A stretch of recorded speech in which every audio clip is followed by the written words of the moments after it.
Ciao ragazzi, bentornati e benvenuti nel mio canale YouTube Electronic and CNC Lab. Nel video di oggi vedremo come, spendendo qualche decina di euro, possiamo realizzare con poche componenti un preciso termometro digitale. Il cuore di questo progetto è una scheda prodotta dalla Adafruit e questa scheda monta un amplificatore per termocoppie chiamato Max 31856. Diciamo subito cos'è una termocoppia. La termocoppia è un trasduttore di temperatura il cui funzionamento è basato sull'effetto Seebeck.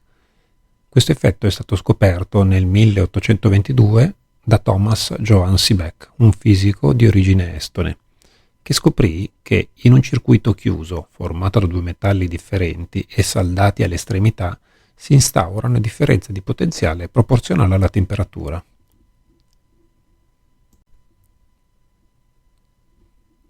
Il circuito che utilizziamo, il Max 31856, è in grado di misurare la differenza di potenziale della termocoppia con una precisione estremamente elevata, utilizzando un convertitore analogico digitale da 19 bit che gli permette di raggiungere una risoluzione di 8 millesimi di grado.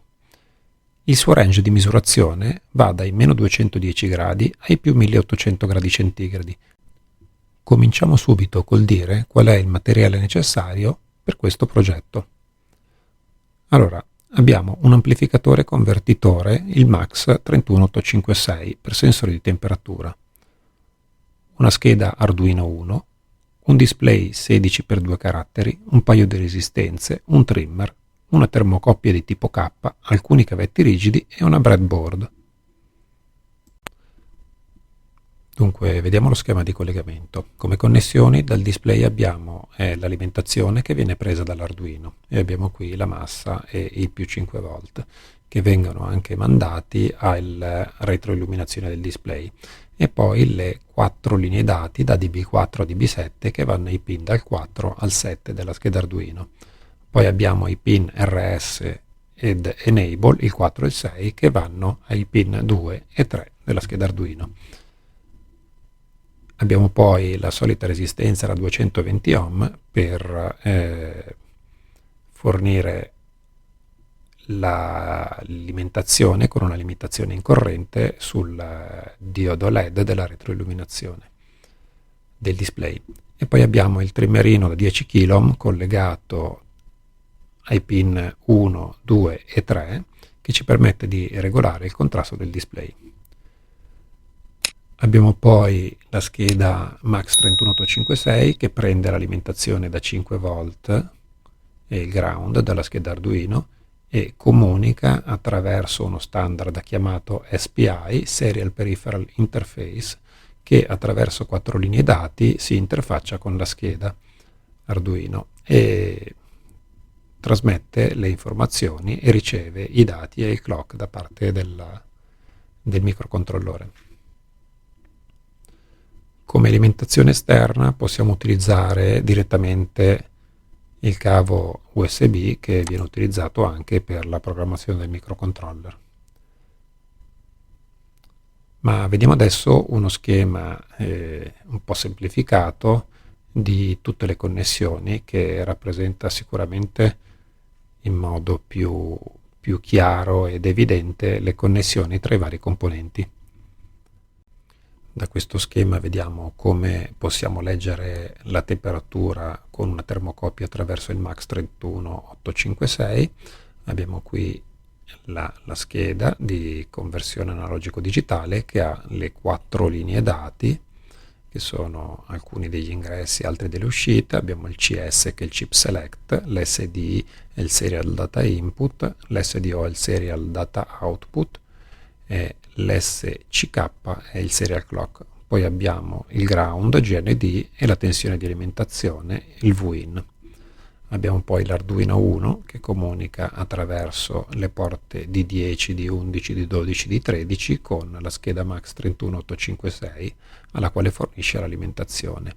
Dall'altra parte invece abbiamo il display 16x2 caratteri che comunica attraverso le linee dati da D4 a D7 sulle porte digitali del display DB4, DB5, DB6 e DB7 e poi attraverso le linee digitali D2 e D3 comunica sulle porte RS ed Enable del display. Abbiamo poi qui la rappresentazione del diodo LED della retroilluminazione collegato al catodo, che poi è connesso a massa, e all'anodo attraverso la resistenza da 220 ohm che va alla tensione positiva di alimentazione. Abbiamo poi il trimmerino che è connesso ai pin 1, 2 e 3 e ci permette di regolare il contrasto del display. Qui abbiamo un riepilogo delle caratteristiche, che sono i 10 tipi di termocoppie che questa scheda è in grado di riconoscere, la risoluzione che è di 19 bit e in gradi centigradi sono circa 8 millesimi di grado. Il range di misurazione poi dipende dal tipo di termocoppia, va dai meno 200 ai più 1800 gradi centigradi.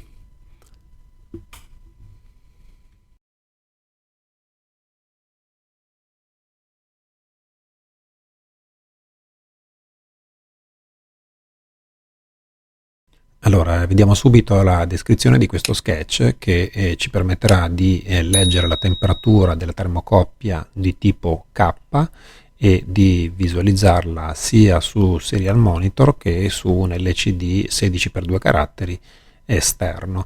Dunque, come prima cosa dobbiamo andare in Tools, Manage Library e scaricare la libreria Adafruit Max 31856H andando qui nel campo di ricerca.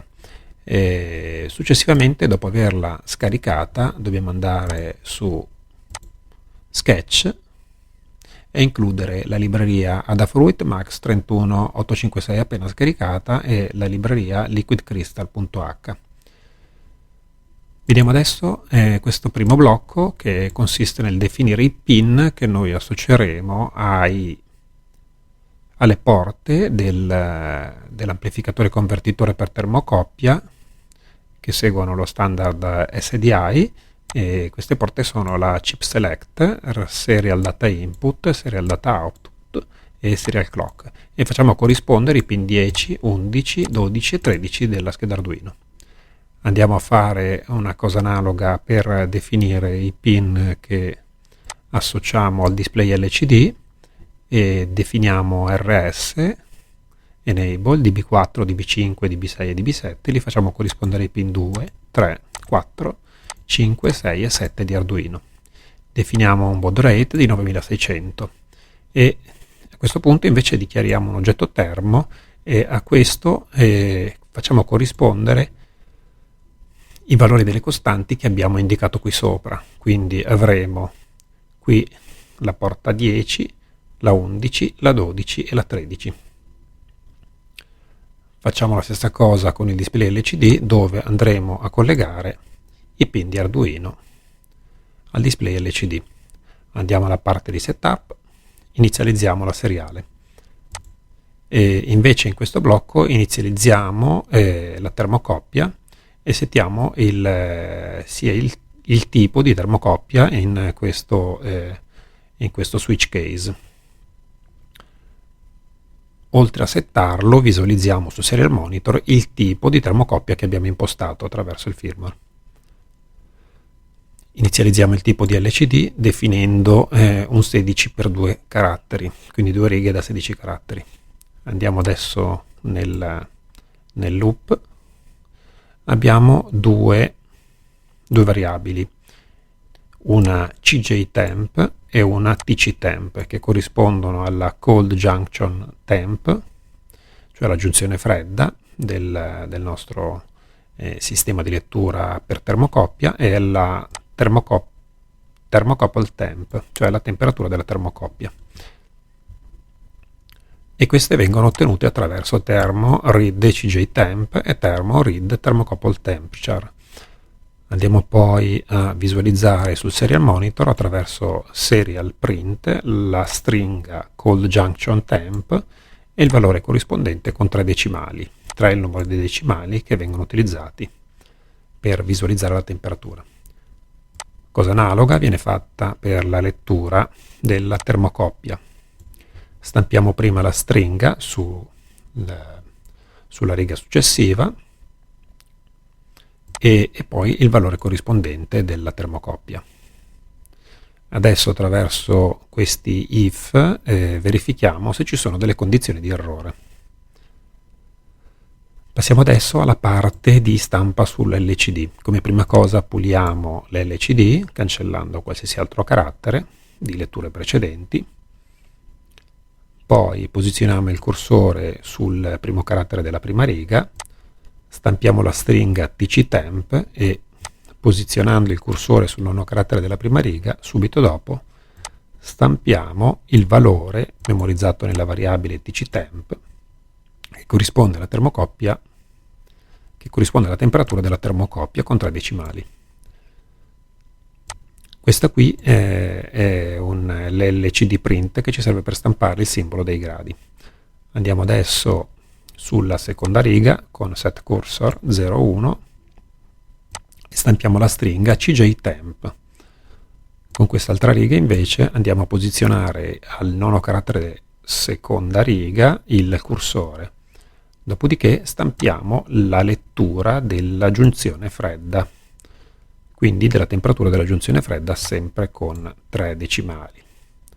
Andiamo poi a vedere anche qui la stessa LCD print di prima che ci stampa il pallino dei gradi. A questo punto abbiamo un delay e ricomincia il loop con un secondo di ritardo. Bene, a questo punto che abbiamo finito di programmare andiamo a salvare per l'ultima volta lo sketch, dopodiché andiamo nel menu Tools, verifichiamo su quale board siamo connessi, quindi in questo caso nel Boards Manager siamo su Arduino 1 ed è corretto, e poi la porta che sia quella corretta, anche noi siamo connessi sulla COM5 ed è selezionata correttamente. Dopodiché possiamo andare a fare la verifica del codice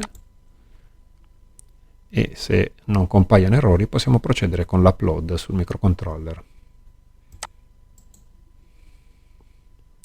E a questo punto possiamo fare anche un test.